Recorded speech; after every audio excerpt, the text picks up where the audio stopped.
जीवन मुक्त जो तत्ववेत्ता है उसके लक्षण सुन आए कि जिसने अपनी आत्मा की ब्रह्म रूपता का अनुभव प्राप्त कर लिया है और जगत का मिथ्यात्व जिसके लिए सिद्ध हो गया है। जगत क्या हो गया है? प्रतीति मात्र, आभास मात्र, स्वप्न के समान मिथ्या हो गया है। और मैं ब्रह्म हूँ, मैं चेतन हूँ, निर्विकार हूँ, ऐसी जिसकी प्रज्ञा निरंतर स्थिर है, ऐसी प्रज्ञा निरंतर स्थिर है, तो उसके लिए बता आए थे। क्या बताए थे? कि सबका सब ब्रह्म रूप ही हो गया। सबका सब क्या है? एक अद्वितीय ब्रह्म से भिन्न द्वैत की सत्ता ही नहीं रही है। अद्वितीय ब्रह्म से भिन्न अन्य किसी वस्तु की सत्ता ही नहीं रही है।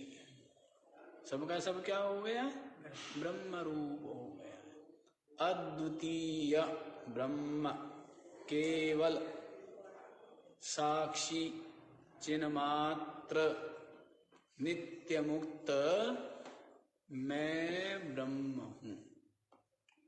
इस प्रकार जिसकी प्रज्ञा सुस्थिर है तो उसके लिए भेद बुद्धि द्वैत नहीं रहा है, अद्वैत भाव में प्रतिष्ठित है। कहाँ प्रतिष्ठित है? अद्वैत भाव में प्रतिष्ठित है। तो उसके लिए बता आए थे। क्या बताए थे?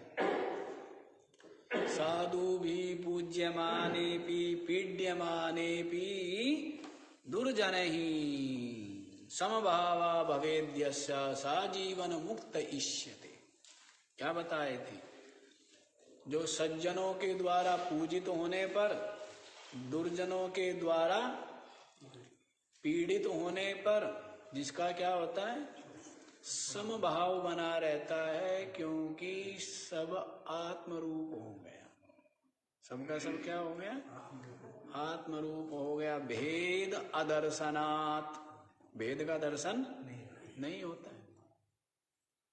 भेद नहीं है, द्वैत नहीं है, एकत्व है, अभेद है, अद्वितीय है, अद्वैत है, ब्रह्म है। ब्रह्म माने जो व्यापक है, व्यापक माने जो क्या होगा? एक होगा ना। जो अद्वितीय होगा वही ब्रह्म है। तो जो ब्रह्म हो गया है, क्या हो गया? तो जगत में ब्रह्म रूप होकर विराजमान है। और बाकी सब अज्ञानियों के लिए देह इंद्रिय प्राण अंतःकरण का तमाशा किनके लिए है? अज्ञानियों की दृष्टि में। ज्ञानी का शरीर, ज्ञानी की इंद्रिया, ज्ञानी का अंतःकरण, ज्ञानी का प्रारब्ध भोग, ये सब किनकी दृष्टि में है? अज्ञानियों की दृष्टि में है। उसकी स्वयं की दृष्टि में क्या है? सो ब्रह्म है, तू है वही, पुतली नहीं तू मानसिक। उसकी दृष्टि में क्या है? कि मैं ब्रह्म हूं। उसकी दृष्टि में क्या है? मैं नित्य मुक्त सच्चिदानंद ब्रह्म हूं। मुक्त ही उसकी दृष्टि। और ये शरीर, प्रारब्ध, सुख दुख भोग किनको दिखता है? अज्ञानियों को दिखता है। ज्ञानी का भी किनको दिखता है? ज्ञानी को न स्वयं का दिखता न अन्य का दिखता, क्योंकि न स्वयं है न अन्य है। क्या है? अद्वैत, अभेद है। तो इस प्रकार जीवन मुक्त का लक्षण ये विचार हम लोग कर आए। अब प्रारब्ध का विचार कर लिया जाता है। अब किसका प्रारब्ध हुआ? प्रारब्ध जो है वो उपाधियों का है। प्रारब्ध किसका है? ज्ञानी का प्रारब्ध नहीं है। आत्मा का प्रारब्ध नहीं होता और ज्ञानी क्या हो गया है? आत्मा हो गया ना। ज्ञानी क्या हो गया? अज्ञानी जो है वो शरीर हो जाता है, जीव हो जाता है, और ज्ञानी क्या हो गया? आत्मा हो गया, ब्रह्म हो गया। तो ज्ञानी का प्रारब्ध नहीं है। प्रारब्ध किसका है? शरीर आदि जो उपाधियां हैं इनका प्रारब्ध है।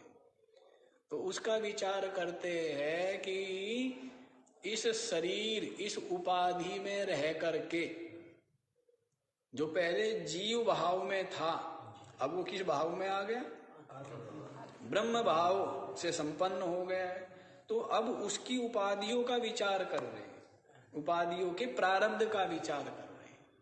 ज्ञानी के पास न ज्ञानी का विचार है ये, न ज्ञानी के लिए शरीर और प्रारब्ध आदि है। उसके लिए तो ब्रह्म है। तो ये विचार अब करते हैं, प्रारब्ध का विचार किनका है? ये शरीर आदि जो कार्य करण संघात है इनका ये प्रारब्ध विचार है। तो आप लोग जो है 446वां श्लोक दे। निदिध्यासनशीलस्य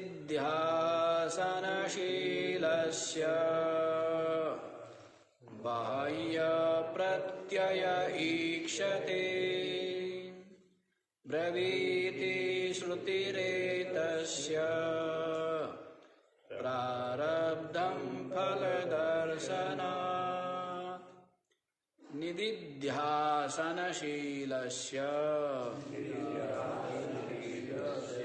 बाह्य प्रत्ययः ईक्षते ब्रवीति श्रुतिः एतस्य प्रारब्धं फलदर्शनात्। हाँ जी, तो कहते हैं निदिध्यासनशीलस्य। शब्द क्या दिया है? निदिध्यासन करने का शील, स्वभाव, आदत जिसकी है। हाँ? निदिध्यासन, निदिध्यासन क्या है? निदिध्यासन है ब्रह्माकार वृत्ति का निरंतर प्रवाह। क्षण भर के लिए भी जीवाकार या देहाकार वृत्ति की फुर्ना न हो। क्या बताया? ब्रह्माकार वृत्ति का निरंतर प्रवाह, अनात्माकार वृत्ति के व्यवधान से रहित ब्रह्माकार वृत्ति का प्रवाह। निरंतर वृत्ति एक ही वृत्ति बनी है। जैसे अज्ञानियों की वृत्ति बदलती रहती है। मैं देह हूं ये, और बाकी वस्तु, विषय, देश, काल के अनुसार क्या होती है? निरंतर वृत्ति चंचल है। सब कहते हैं कि मन चंचल है, कहती है ना? सब कहते हैं कि मन चंचल है। मन के साथ में क्या होती रहती है? लड़ाई चलती है। अज्ञानियों की मन के साथ में लड़ाई चलती है ना। कि मन को रोके, मन को लगाए, मन को हटाए, ये चलता रहता है। लेकिन ज्ञानी का ऐसा कुछ भी नहीं है। ज्ञानी का सब कुछ क्या है? सब आत्मा ही है, सब ब्रह्म ही है, अद्वैत ही है, अभेद ही है। दृश्य प्रपंच की सत्ता महत्ता ही नहीं है। तो इस कारण से उसका जो वृत्ति है, चित्त है, वो क्या है? स्वाभाविक रूप से स्वाभाविक रूप से शांत है। जिसका चित्त चंचल हो तो वो क्या करे? उस चंचलता दूर करने के लिए क्या करना चाहिए? उसको ध्यान आदि करना चाहिए। प्राणायाम करना चाहिए। लेकिन जिसके लिए द्वैत की सत्ता नहीं है, अब उसका चित्त चंचल होगा क्या? हाँ? भाई आपको दिख रहा है आभूषण, सीपी पड़ी थी और क्या दिखने लगी? चांदी। तो अब उसको लेकर के चित्त क्या होता है? चंचल होगा ना उसको लेकर के। और पता लग जाए कि क्या है वो? चांदी नहीं है, फिर चित्त चंचल होगा? फिर चित्त चंचल नहीं होगा। या होगा? फिर नहीं होगा ना। जैसे स्वप्न आपने देखा और स्वप्न में सब कुछ देखा, तो क्या होता है? स्वप्न में चित्त चंचल होगा ना, क्योंकि इतने विषय वस्तु धन संपत्ति है, तो क्या होगा? उनको पाने के लिए चंचल होगा। जग गए तो उसके पश्चात चित्त चंचल होगा क्या? चित्त चंचल नहीं होगा। तो वैसे ही है, जो ज्ञानी है उसका चित्त क्या है? चंचल कैसे होगा? दृश्य को देखे, द्वैत को देखे, भेद को देखे तभी तो होगा। लेकिन सबका सब मिथ्या, आभास रूप, प्रतीति मात्र, तो फिर चंचल होगा क्या? तो चंचल नहीं होगा। तो वृत्ति एक ही वृत्ति है। क्या बनी है? एक ही वृत्ति बनी है। क्या वृत्ति बनी है? मैं नित्य मुक्त सच्चिदानंद अद्वितीय ब्रह्म, ये वृत्ति बनी है। ये वृत्ति स्वाभाविक रूप से। कैसी बनी है? स्वाभाविक रूप से, कि कोई प्रयत्न, प्रयास, अभ्यास पूर्वक नहीं, सहज ही। जैसे अज्ञानी की सहज ही ये वृत्ति रहती है कि मैं जीव हूं। क्या वृत्ति रहती है? शरीर हूं, मनुष्य हूं, बूढ़ा हूं, युवा हूं, पुरुष हूं, स्त्री हूं। ये वृत्ति क्या रहती है? स्वाभाविक रूप से। या पकड़ पकड़ के रखते हो, स्वाभाविक बनी है ना।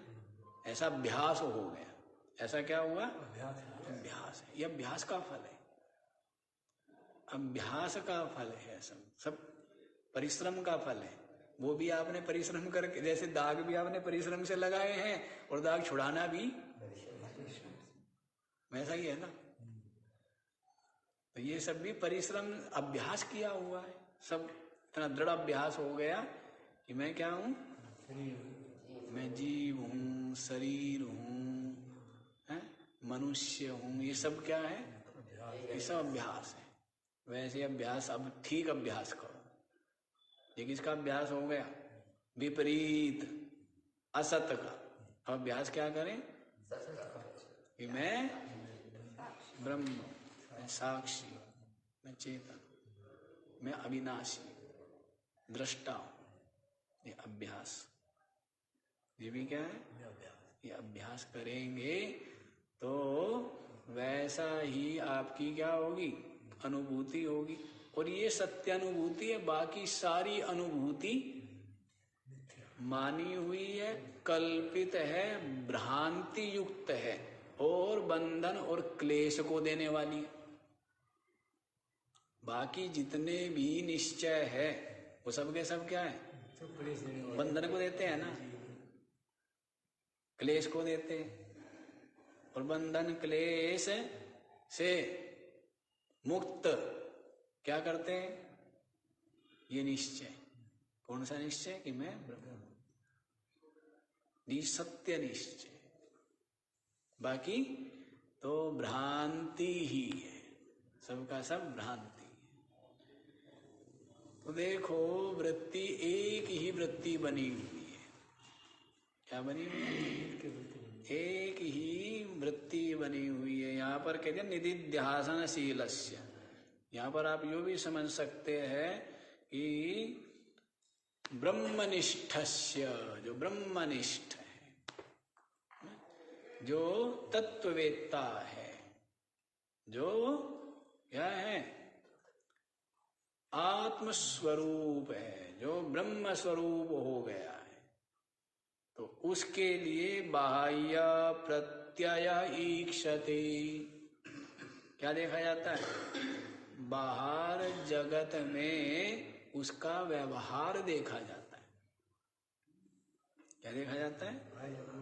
बाहर जगत में स्वीकार करके कह रहे हैं, देह इंद्रियादियों को स्वीकार करके कह रहे हैं। समझ आ रहा है? नहीं समझ आ रहा? जैसे भाई आप जो है देह इंद्रिय प्राण ये जो संघात है, इसी में क्या है? आत्मबुद्धि है। तो एक हो गए ना? क्या हो रखे हैं? एक जड़ चेतन गांठ। लेकिन ज्ञानी का क्या हो गया है? बिल्कुल अलग हो गया। क्या हो गया? जड़ बिल्कुल अलग है और चेतन बिल्कुल अलग है। और बल्कि इतनी निष्ठा हो गई है कि जड़ का अस्तित्व ही नहीं रहा। जड़ क्या हो गया? प्रतीति मात्र। क्या हो गया? प्रतीति मात्र रह गया जड़। तो क्या रह गया? केवल चेतन रह गया। उसके लिए क्या है? केवल चेतन है। तो यहाँ पर दोनों को फिर स्वीकार करते हुए कह रहे हैं, अज्ञानियों को समझाने के लिए कि भाई ज्ञानी का शरीर है और ज्ञानी तो ब्रह्म रूप है। लेकिन उसके साथ साथ क्या है? अभी ज्ञानी का कार्य करण संघात बना हुआ है, शरीर आदि बना हुआ है। तो उसको मिला करके पूछ रहे हैं कि जो ब्रह्म ज्ञानी है, जिसको अपनी आत्मा का अपरोक्ष अनुभव हो गया है, जिसको परमात्म प्राप्ति तत्व प्राप्ति हो गई है, तो उसके लिए बाह्य प्रत्यय ईक्षते। क्या होता है? बाह्य जो प्रतीति है, ज्ञान है, वो देखा जाता है। क्या देखा जाता है? बाह्य पदार्थों का ज्ञान व्यवहार वो देखा जाता है ज्ञानी का। तो कहते ये कैसे, ये क्यों? इसका कारण बताते हैं। इसका कारण क्या? प्रारब्ध है। ब्रवीति श्रुति एतस्य। श्रुति ब्रवीति, स्वयं श्रुति कह रही है। क्या है? स्वयं श्रुति कहती है और युक्ति के द्वारा सिद्ध भी है, और क्या है? संतों की अनुभूति भी है। श्रुति कहती है, युक्तियों के द्वारा समझा जाता है, और ज्ञानियों की वैसी अनुभूति भी है। क्या बतलाती है? एतस्य प्रारब्धम फल दर्शनात् एतस्य तत्वनिष्ठस्य। ये जो तत्वनिष्ठ है, ब्रह्मवेत्ता है, उसका प्रारब्धम फल दर्शनात् क्या देखा गया है? शरीर आदि का प्रारब्ध जो कर्म है, उनका फल देखा जाता है। उनका प्रारब्ध भोग देखा जाता है। ज्ञानी के भी जो शरीर आदि है, व्यवहार क्यों देखा जा रहा है? देखिए अलग अलग है। यहाँ पर इस बात को चित्त में रख करके कह रहे हैं। किस बात को? कि जिसके लिए क्या हो गया? अद्वितीय ब्रह्म ही रह गया है, तो अब उसकी वृत्ति तो उसमें ही क्या हो जानी चाहिए? सर्वथा विलय हो जानी चाहिए, और उसके पश्चात उत्थान नहीं होना चाहिए। उसके पश्चात उत्थान नहीं होना चाहिए, लेकिन उत्थान देखा जाता है।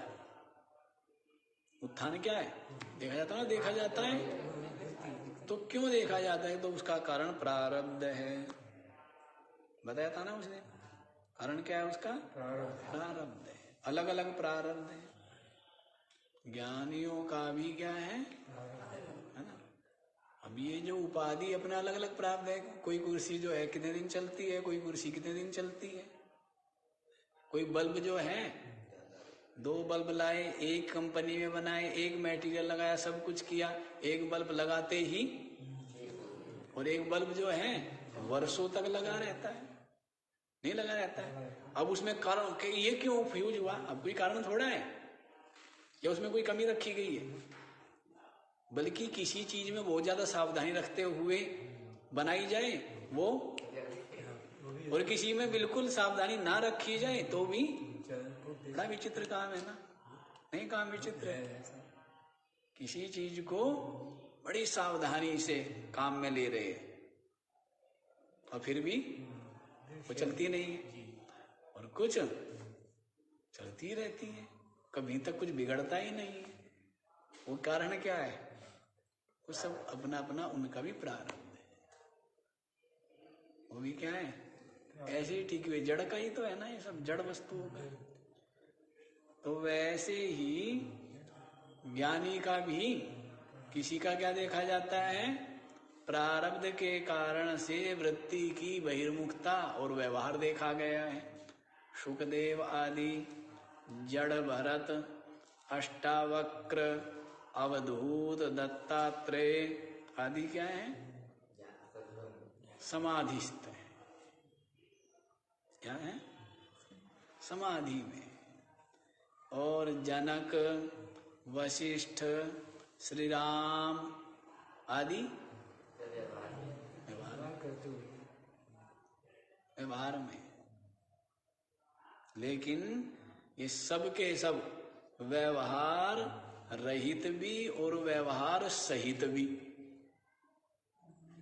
क्या है, ब्रह्म रूपी। क्योंकि व्यवहार उपाधि में है, आत्मा में नहीं। इसमें उपाधि में ये जो जन्म मृत्यु है, जरा व्याधि है, बाल्या अवस्था, युवावस्था, वृद्धावस्था है, किसमें, शरीर में, शरीर में। ऐसे ही ये जो अंधता, मंदता, पटुता, ये सब किसमें, इंद्रियों में, किसमें, इंद्रियों में। वैसे ही जो संकल्प, विकल्प, सुख दुख, भय, चिंता आदि, ये सब किसमें, अंतःकरण, आत्मा में नहीं।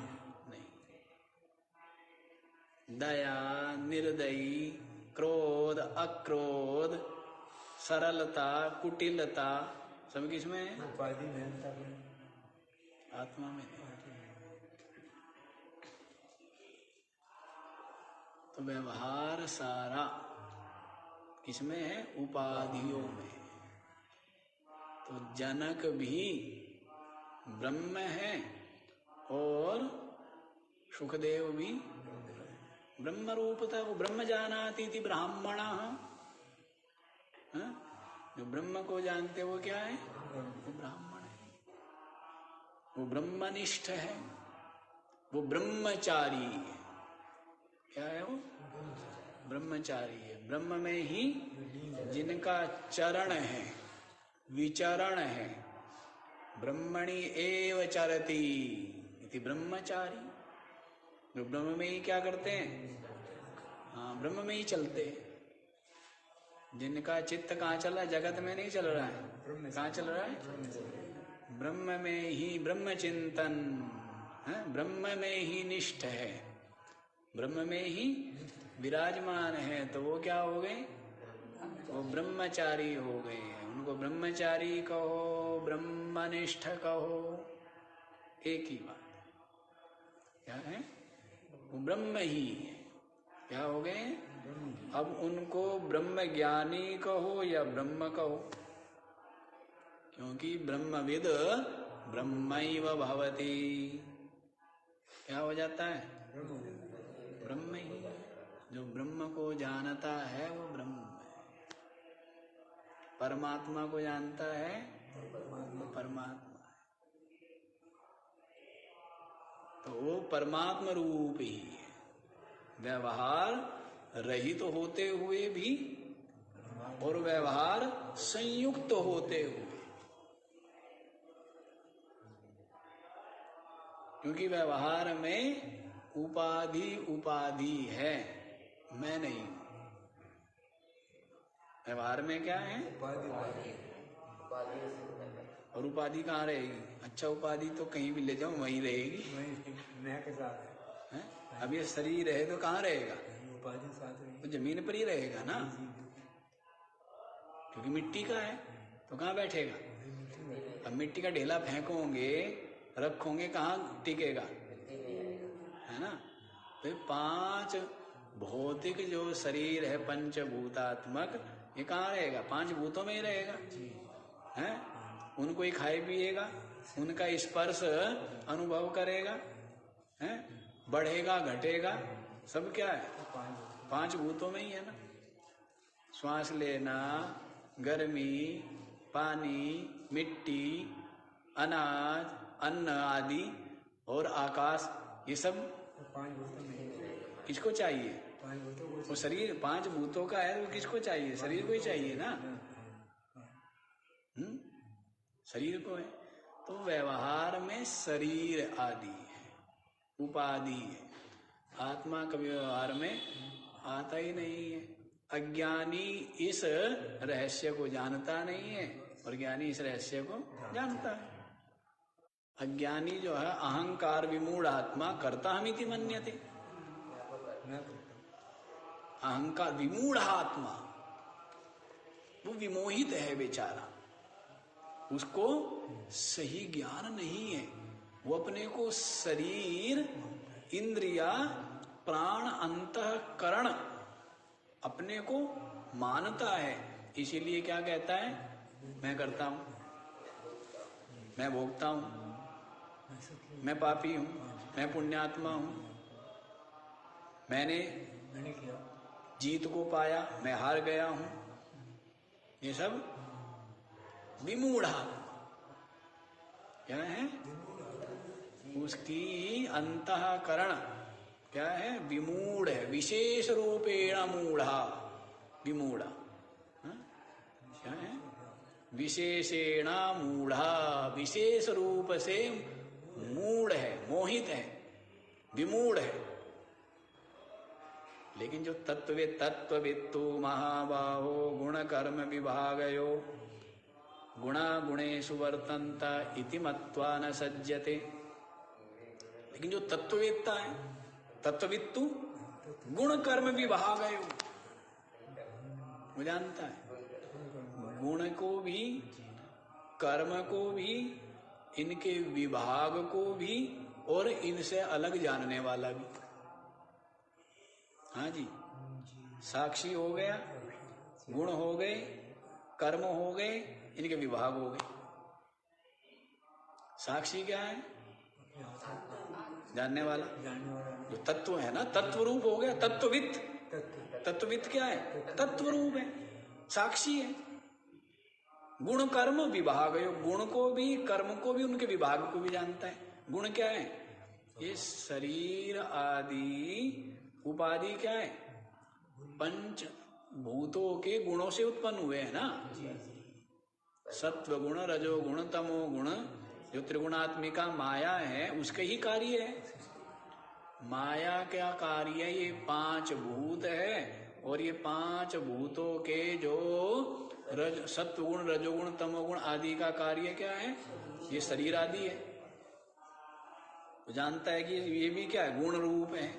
और जो इस जगत में कर्म हो रहे हैं, इस 5 भूतात्मक इस जगत में जो भी कर्म क्रिया फल, उन सबको जानता है। साक्षी अलग, उपाधि अलग, और कर्म क्रिया और फल ये अलग। तत्ववित्तु महाबाहो गुण कर्म विभागयो गुणा गुणेषु वर्तन्ता। क्या है? गुण ही गुणों में व्रत रहे हैं।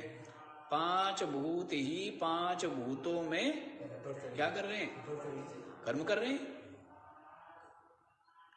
भाई मिट्टी का ये शरीर और मिट्टी को खा रहा है, पानी का ये शरीर पानी को पी रहा है, अग्नि का ये शरीर अग्नि को ले रहा है, ग्रहण कर रहा है, छोड़ रहा है। वैसे ही हवा का ये शरीर हवा को ले रहा है और छोड़ रहा है। वैसे ही आकाश का ये शरीर तो आकाश में है, आकाश इसमें है। किसका है? 5 भूतों का है ना। तो 5 भूतों का है तो 5 भूतों का ग्रहण त्याग निरंतर चलता है। ज्यादा हो जाए तो क्या होता है? त्याग होता है। अब हवा ज्यादा भर लोगे तो ग्रहण त्याग, और बिल्कुल निकल जाएगी तो भी प्राणायाम करोगे, हवा आती है ना अंदर और हवा बाहर फेंकते हो, श्वास प्रश्वास चल रहा है। तो ग्रहण त्याग क्या है? निरंतर चल रहा है। परिवर्तन निरंतर चल रहा है, क्योंकि सड़ जाएगा। क्या होगा? एक जैसा बना रहेगा शरीर भी, रुका हुआ पानी सड़ जाता है, बंद कमरा सड़ जाता, दुर्गंध होती है ना। पड़ा हुआ, इसलिए सब चलता रहता है। तो जगत का मतलब ये चलता रहे, चलता रहता तो ठीक रहता है। अब ये शरीर जो है चलता रहेगा तो, और पड़ा रहेगा तो दुर्गंध हो जाएगी। चलता रहता ना, कपड़ा भी चलता रहे, सब चीज चलती रहनी चाहिए, क्योंकि नाम ही इसका जगत है। सब बह रहा है, सब चल ही रहा है। चल रहा है सब।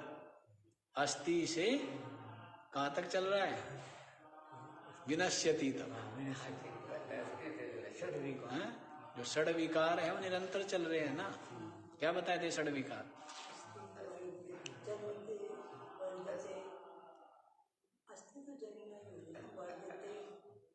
अरे क्या क्या कर? अस्ति जायते वर्धते विपरिणम्यते अपक्ष्यते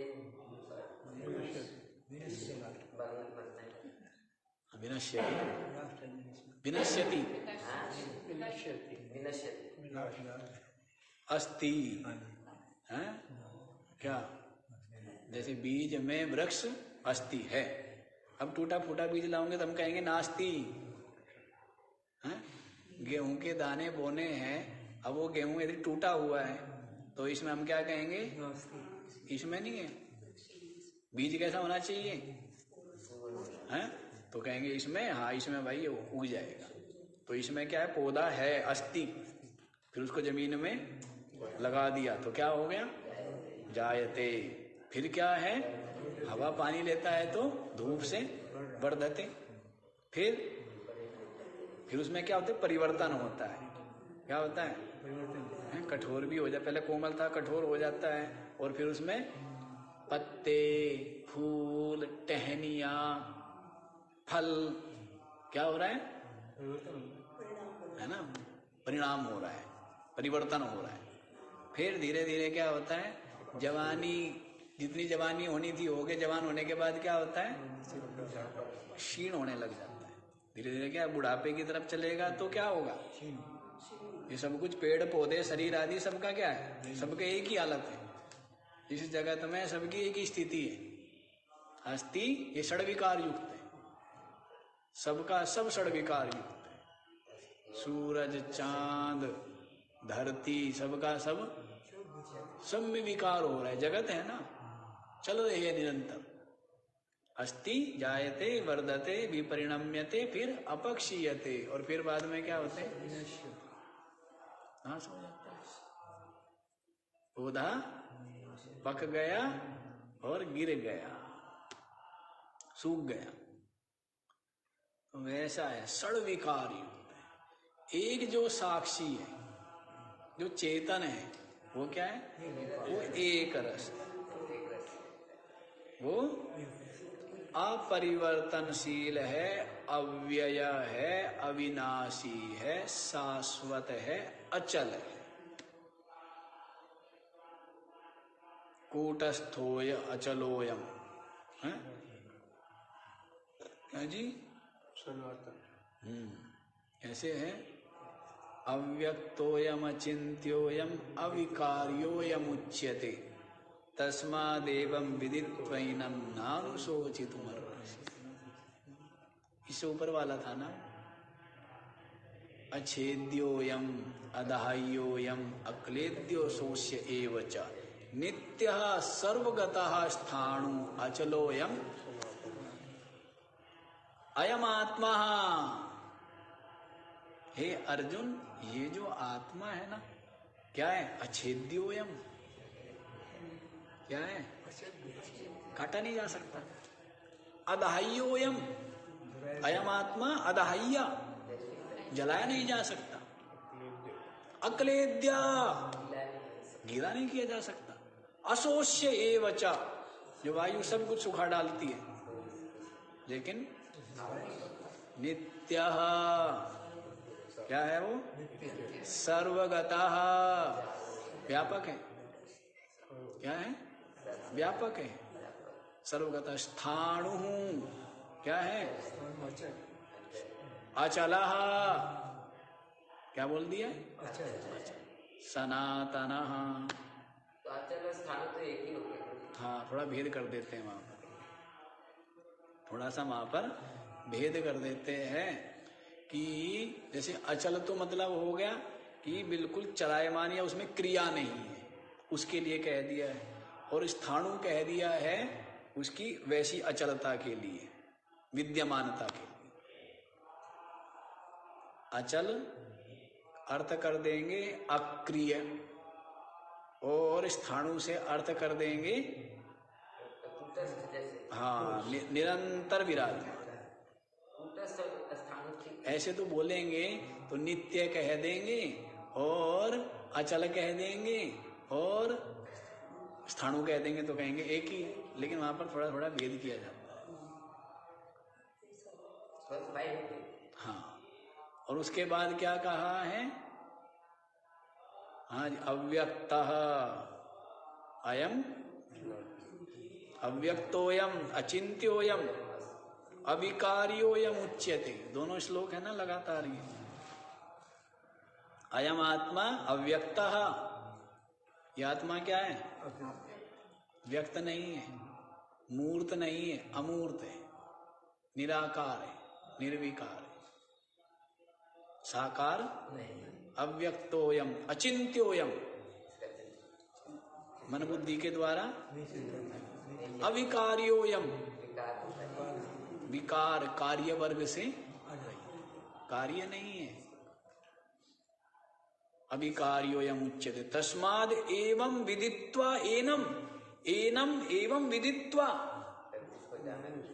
एनम आत्मानम एवं विदित्वा, इस आत्मा को इस प्रकार जान करके नानुशोचितुमर्हसि, हे अर्जुन तुम शोक करने योग्य नहीं, तुम्हें शोक नहीं करना चाहिए। और जिनके तुम शोक कर रहे हो वो भी शोक करने योग्य नहीं है। क्यों?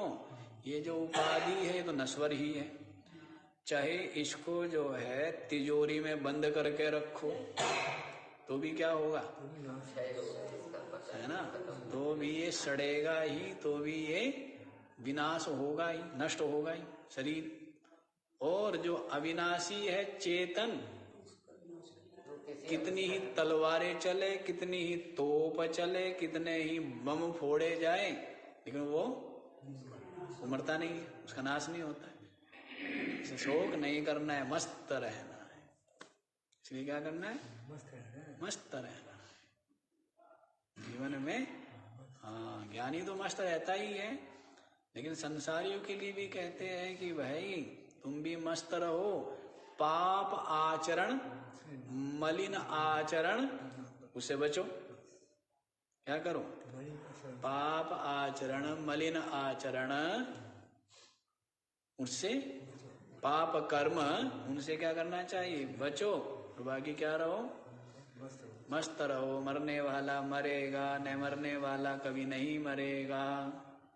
मस्त रहना चाहिए। वासना के कारण ही तो मानव जी ये सब कर्म होते हैं। हाँ, अज्ञान और वासना बताए तो था, दो का ही तो त्याग है। बंधन क्या है? बंधन यही है, वासना जो है उसी के कारण से समस्त जितनी भी चंचलता, भागदौड़, कर्म है, और जितना भी मलिन आचरण है, स्वार्थ युक्त आचरण है, वो सब क्या है? और वासना का कारण क्या है? अज्ञान। जानता नहीं है कि मैं तो पूर्ण ब्रह्म हूं। अज्ञान के कारण अपने में अपूर्णता भासती है, पूर्ण में अपूर्णता भासती है। सूर्य में अंधेरा भास रहा है, सूर्य में अंधेरा भास रहा है, भास सकता है? भास सकता है ब्रह्म से। सूर्य में अंधेरा भास रहा है, तो आत्मा में बंधन भास रहा है, पूर्ण में अपूर्णता भास रही है, ब्रह्म में जीवपना भास रहा है। किसको नहीं भास रहा है? भासना तो चाहिए नहीं, भासना चाहिए,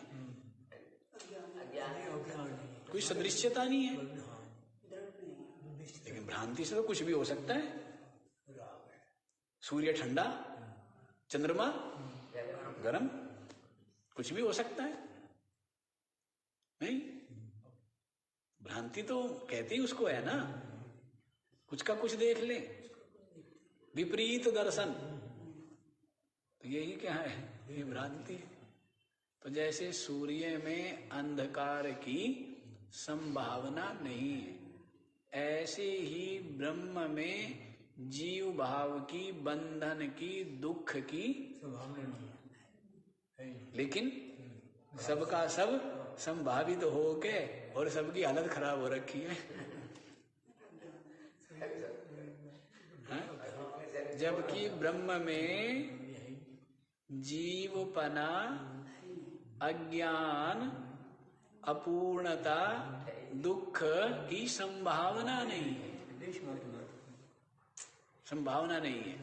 लेकिन देखो, अज्ञान की महिमा कहो और भ्रांति कहो, उसकी महिमा ये है कि जो पूर्ण है, जो अविनाशी है, वो अपने को नश्वर अपूर्ण मानता है। इसलिए तो इस महिमा, इसलिए तो गुरु की और इस ज्ञान की महिमा है। इस ज्ञान के कारण ही गुरु की महिमा है। इस ज्ञान के कारण किसकी महिमा है? कि गुरु की महिमा है कि जो उठा करके तो क्या बना देता है? जीव को, अपूर्ण को, नाशवान को, मरण धर्मा को। ये बात। अच्छा जी, यहीं पर देखिए, तो कहते हैं जो ब्रह्म अनुभूति से संपन्न है, जो क्या हो गया है? मैं ब्रह्म हूं। जो ब्रह्मवेत्ता है, उसके लिए भी बाह्य जगत में जो पदार्थ, उनका ज्ञान और उनका व्यवहार देखा जाता है। तो क्यों देखा जाता है? तो उसके लिए कहते श्रुति कह रही है। युक्तियां भी के द्वारा भी समझाएंगे, और श्रुति, प्रथम तो श्रुति है ना, उसके पश्चात युक्तियां है, और उसके पश्चात संतों का अनुभव भी है। तो श्रुति कहती है एतस्य प्रारब्धम फलदर्शनात्, उस ज्ञानी के प्रारब्ध का फल, प्रारब्ध फल का भोग क्या है? देखा जाता है। भिन्न भिन्न है सबका, सबका क्या है? भिन्न भिन्न है। एक जैसा प्रारब्ध तो कुर्सियों का भी नहीं है, किसी चीज का भी नहीं एक जैसा। तो एक हाथ का दूसरा, दाएं हाथ का अलग है, बाएं का अलग है, अपना अलग अलग प्रारब्ध है ना दोनों का भी। नहीं, एक आंख का अलग है, दूसरी आंख का अलग है। इतने बाल हैं, उन बालों का अपना अपना, कुछ बाल सबसे पहले आए और सबसे बाद तक रहेंगे, और कुछ बाल जो है बाद में आए यूं भाग जाते हैं।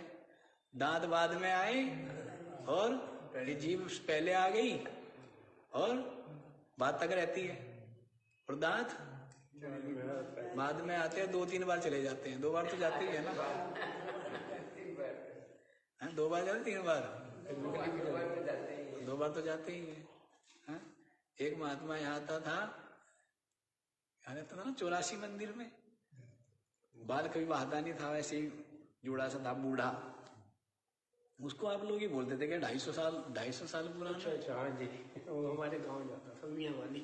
तो इतना था वो? पाकिस्तान में, हाँ, हमारे घर का सब जानता था वहाँ का। नहीं तो इतना वृद्ध था तो सही, हमारे तो सबको जानता था वहाँ गाँव। और भी बात है कि 250-300 वर्ष 250 तो कहीं नहीं था जी, बस कहने की बात है। ये था कि हाँ भाई 80-90-100 साल पुराना हो, चलता फिरता रहता था। अब ये लोग सब उसको बड़ा वो करते थे कि 250 साल पुराना, 300 साल पुराना, और बेचारा वैसे वो इतना लोभी, इतना संग्रही है वस्तुओं का, इतना लोभ, इतना संग्रह, तो माया है, ये अज्ञान है। नहीं, बड़ा विचित्र काम है, बड़ा विचित्र काम है कि बड़े बड़े त्यागी भी क्या हो जाते हैं, हाँ, फंसते देखते हैं, फंस रहे हैं।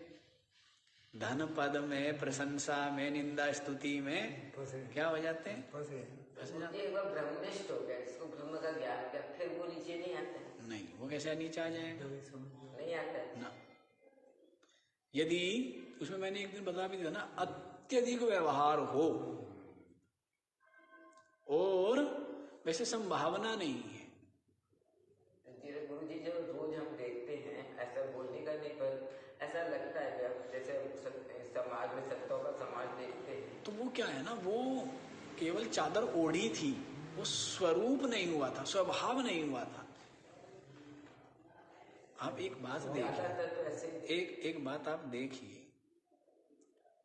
ज्ञान से पहले क्या चाहिए, तीव्र मुमुक्षु, क्या चाहिए, और उससे पहले क्या चाहिए, तीव्र वैराग्य, क्या चाहिए, और वैराग्य का स्वरूप क्या बताया है,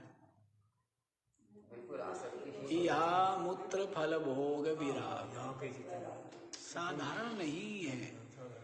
इस पथ पर चलना, बढ़ना, पहुंचना क्या साधारण नहीं। वैराग्य का मतलब क्या है, ब्रह्मलोक लो भोग जो चाहे सबन को त्याग, वेद अर्थ ज्ञाता हूँ, कहता ही वैराग्य। ब्रह्मलोक के भी भोग की क्या है, आशा है। लोक परलोक के दृष्ट श्रुत सबके सब हो, क्योंकि विचार करते ना, विचार करो ना भाई, एक चावल का दाना क्या है, पक गया, तो विचार आपको क्या आता है कि वैसे ही किसी भी विषय, वस्तु, पदार्थ, परिस्थिति, प्राणी, उनको लेकर के विचार करो तो सबके सब क्या है, वही षड विकार, वही संयोग वियोग, वही दुख रूप असार बंधन। तो इतना हो चुका है, ये अवस्था एक दिन में नहीं मिलती है। वैराग्य की जो अवस्था है वो महान प्रयत्न से प्राप्त होती है। ज्ञान पाना सहज है, वैराग्य पाना हाँ जी। और सब क्या चाहते हैं, ज्ञान पाना चाहते हैं, वैराग्य पाना नहीं चाहते। घटते बढ़ते रहते होंगे, फिर बाद में लालच आ जाता होगा। तो फिर बताया ना कि वैराग्य नहीं हुआ ना। वैराग्य का मतलब क्या है,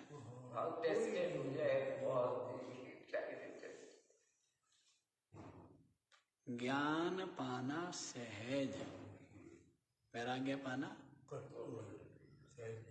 पाना किसको है, ज्ञान को तो पाना ही नहीं है, पाना ही वैराग्य को। ज्ञान तो छोटा ही है, गलती करता है व्यक्ति, ज्ञान पाना चाहता है, वैराग्य पाना चाहता नहीं है। पाना किसको है, पूरा योग वशिष्ठ सुनाया, रोज रोज बताता हूँ कई बार, सुना करके बाद में क्या बोले, अंतिम पंक्तियां कि राम जी जैसे भी हो, कैसे भी करके वैराग्य, वैराग्य ही सौभाग्य है, राग ही दुर्भाग्य है। राग भोगों का राग, विषय वस्तुओं पदार्थों का राग, ये क्या है? उस दुर्भाग्य को भोग रहे हैं। सब जीव अपने दुर्भाग्य को ही भोग रहे हैं ना? नहीं भोग रहे हैं, ये प्रयत्न कर रहे रात सब दुर्भाग्य को भोग रहे हैं ना? विषय वस्तु का राग करके पुनः पुनः जन्म, पुनः पुनः मरण, इसी में लगा, पुनः पुनः शरीर का धारण क्यों हो रहा है? इसी का राग है ना? पदार्थों का जो राग है, पदार्थों में जो पदार्थों के राग से ही पुनः पुनः, और उस राग के कारण ही कर्म होते हैं, उन कर्म शुभ अशुभ कर्म होते हैं। राग का फल, राग के कारण ही क्या होते हैं? शुभ शुभ कर्म, और शुभ कर्म का फल और अशुभ कर्म का फल, भोग के लिए शरीर, है ना? सब कुछ स्वयं, सब कुछ स्वयं, ईश्वर कहीं भी नहीं है। ईश्वर न कहीं नहीं, कहीं नहीं है, स्वयं। राग कर्म पीछे बताया आए थे, आगे बता दिए, विवेक स्वामी शुरुआत में ही बताया था ये तो, कि किस प्रकार से फंसता है, और बीच में भी बीच में बताया है कि पहले वासना, वासना से फिर विषय वस्तु का चिंतन, और चिंतन से उसकी प्राप्ति के लिए प्रयत्न, और फिर उससे क्या होते जाते, वासना और दृढ़ होती जाती है। फिर वो वासना से विषय चिंतन, फिर उन विषय चिंतन से विषय प्राप्ति, फिर उनके सेवन, और उनसे क्या होते रहते हैं, वो वासना और दृढ़ होती रहती है। तो यूं चलता रहता है। चक्कर यही है। ये बताए थे पीछे, और भी स्पष्ट बता दिया था शुरू में तो, यही पीछे बताया कि किस प्रकार से कर्म करता है, फल भोगता है, उन फल भोग के लिए विविध योनियों में जाता है, उन विविध कर्मों का फल भोगता है। तो सब बताए ये। तो उसका कारण क्या हुआ? राग। तो पदार्थों का जो राग है, यही क्या है? ये दुर्भाग्य है, और वैराग्य ही सौभाग्य है। लेकिन अभी तो जीव की बुद्धि उल्टी बनी हुई है। जीव की बुद्धि क्या बनी है? पदार्थों की, विषय वस्तुओं की प्राप्ति क्या मानता है? सौभाग्य। सौभाग्य मानता है, क्या मानता है? सौभाग्य मानता है, और इनके वियोग को क्या मानता है? दुर्भाग्य मानता दुर्भाग्य मानता है। ये लिख लो। कहाँ लिख लो? कागज पे थोड़ा लिखना है, है। नहीं तो याद कीजिए, खोपड़ी में लिख लो, है ना? ये कागज तो क्या है, पानी पड़ेगा तो खुल जाएगा। हाँ, खोपड़ी में लिखो। वैराग्य ही सौभाग्य है, वैराग्य ही सौभाग्य, विचार करें कि सबके सब अनुकूल से अनुकूल परिस्थिति ने भी केवल दुख दिया है। क्यों? क्योंकि मैं रह गया, वो रही नहीं। क्या हुआ? अनुकूल से अनुकूल परिस्थिति भी चली गई। चलिए नहीं रही, क्या दिया उसने? कुछ नहीं, दुख दिया, है ना? वो तो एक अच्छी बात है कि आप याददाश्त कमजोर है आपकी, वहां से हटते हो, दूसरी जगह मन लग जाता है। माँ बाप से हट गया, पत्नी में जुड़ गया, बच्चों में लोग लग गया, और जगह लग गया, इसलिए माँ बाप गए, इस बात का आपको कोई ध्यान नहीं, तो सहन हो गया, है ना? नहीं तो जब पढ़ता है व्यक्ति, तब मित्र मंडली को छोड़ना चाहता है क्या? और जब मित्र मंडली का बिछड़ने का वो आता है तो कितना खालीपन, उदासी, निराशा नहीं होती। लेकिन बस ये है कि और ढूंढ लेता है, कहीं और चिपक जाता है, यही चलता रहता है। जीवन नहीं चलता, जैसे वो कीड़ा है, आगे बढ़ता रहता है यूं और पीछे को छोड़ता जाता है। अगले वाले तिनके पकड़ता रहता है, पिछले वाले तिनकों को है सब तिनके, सब बहने वाले। तो ऐसा है। तो यहां तो सबका सब वियोग ही तो हो रहा है ना, सब नश्वर ही है। कितना भी कोई है, मजबूत से मजबूत धातु से बना हुआ भी कोई चीज है, तो वो भी क्या है? वो भी नश्वर है। होना ही है, होना है, सब नश्वर ही है, सब कुछ नश्वर, सबका वियोग है। तो जब ये समझ लेगा, दर्शन बड़े बड़े ज्ञानियों के ही रहते हैं। हाँ जी, हम लोग को दर्शन से बड़े बड़े ज्ञानियों के ज्यादातर हाँ कहने का अर्थ नहीं है, सभी व्यक्ति को लगता है। हाँ ठीक है। देखो ऐसा है, अंतर का किसका क्या निश्चय है, कहा नहीं जा सकता। ठीक है।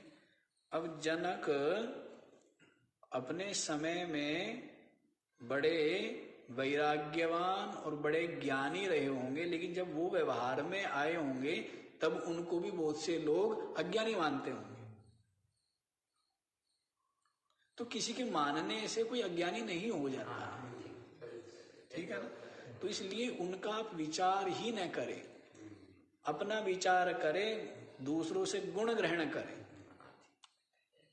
क्या पता कोई व्यक्ति प्रारब्ध से या किसी जन्म का कर्म फल का भोग है और उसके कारण से अत्यंत निंदित उसके ऊपर कोई आरोप भी लगे और परिस्थिति भी झेले, तो वो आपके लिए विचार का विषय नहीं है। आपको जो गुण मिलता है गुण लीजिए केवल। बस सिर्फ अपने पर ही विचार करना है, जो भी करना है। पता नहीं अगले का क्या निश्चय है, क्या निष्ठा है, कुछ पता है क्या? है ना। अगले के अंदर धन छिपा हो, पोटली में दिख नहीं रहा है, लेकिन अंदर क्या है, ऐसा। इसलिए विचार करें तो अपना ही करें, अपना सुधार का प्रयास करें, अपने द्वारा समाज को अच्छा दिया जाए, स्वयं अच्छे में रहे और अच्छा दिया जाए, चाहे वो वाणी के द्वारा हो चाहे आचरण के द्वारा।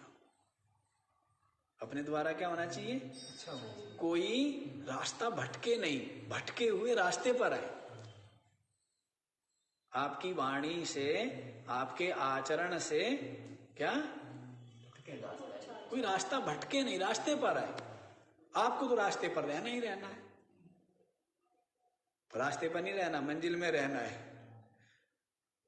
रास्ते पर तो साधक रहेगा ना। साधक क्या रहता है, रास्ते पर है। और साधना करके जिसने मंजिल को पा लिया वो मंजिल में रहता है।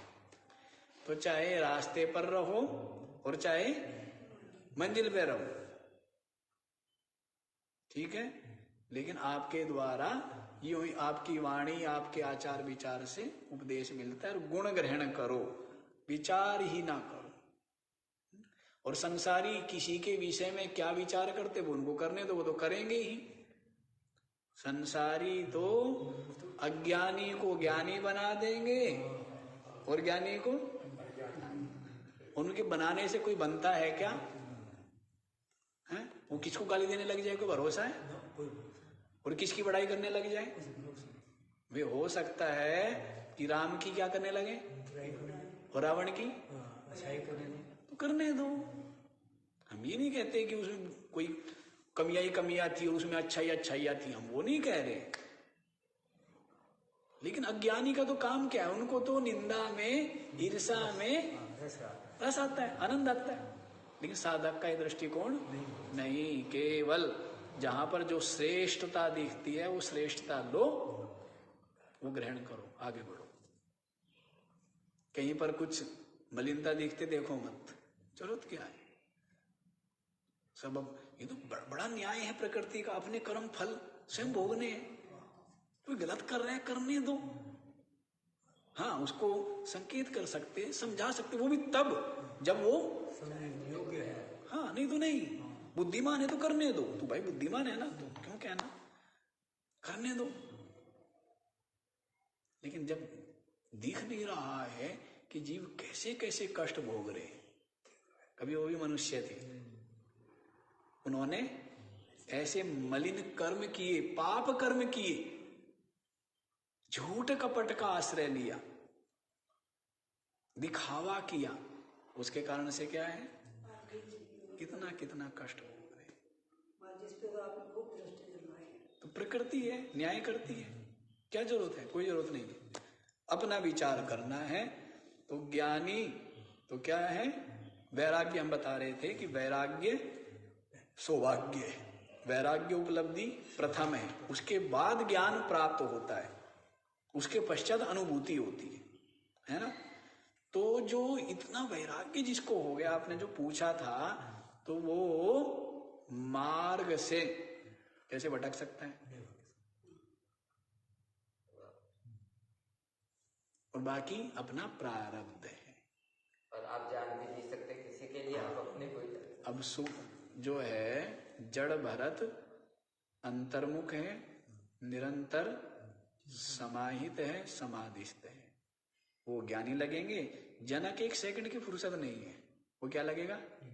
अज्ञानी लगेगा, लेकिन और पतित लगेगा। और ये जो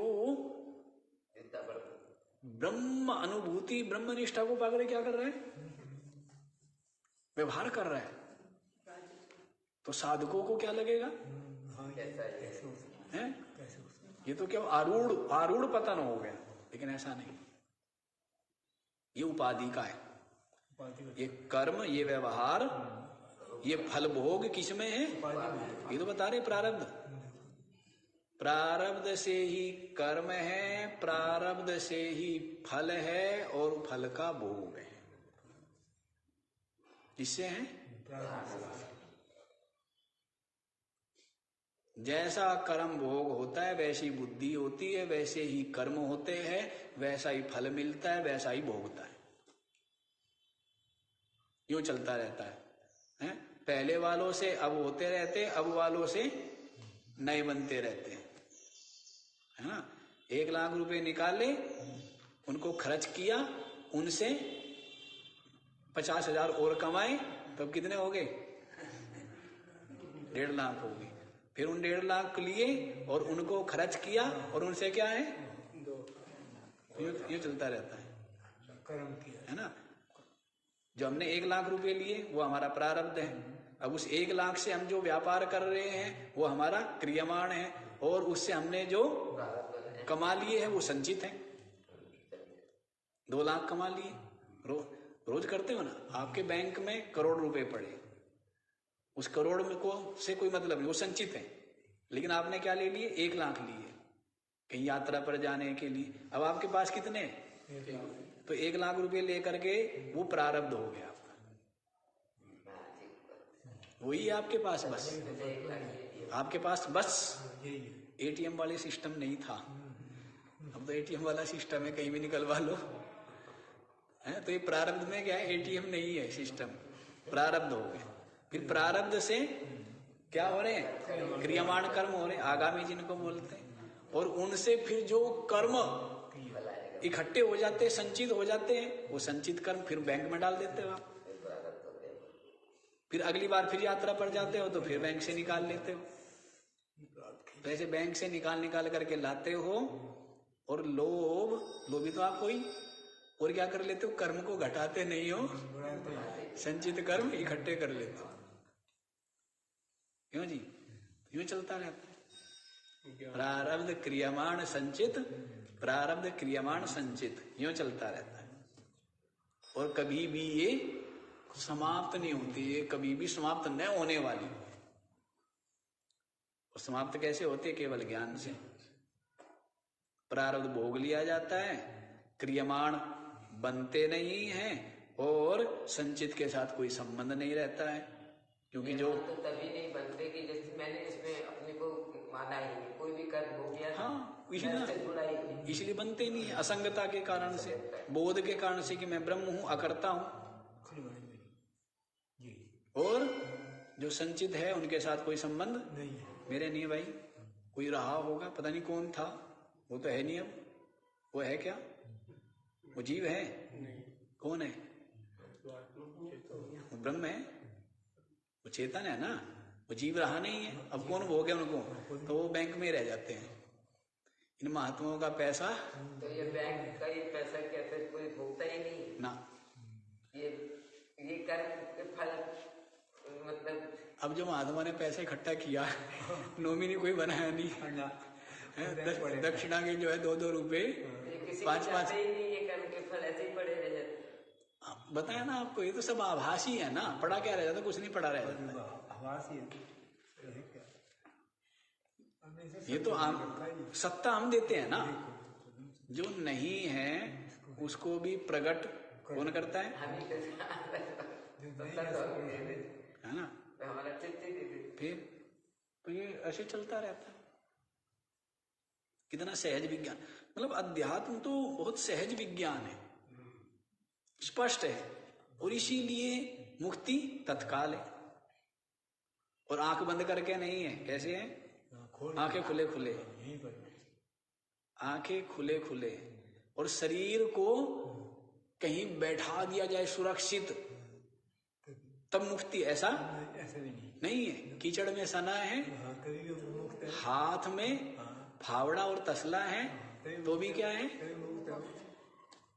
डंडी सब्जी करते थे कुटिया में बैठो। मतलब शरीर तो है ही नहीं, शरीर से सब कुछ छूट गया। तो मुक्त है वो, सब कुछ करते हुए भी करता है। अकर्ता ब्रह्म है। तो ये देखो जी, प्रारब्ध देखा गया है, और आगे का विचार जो है वो कल किया जाए। ओ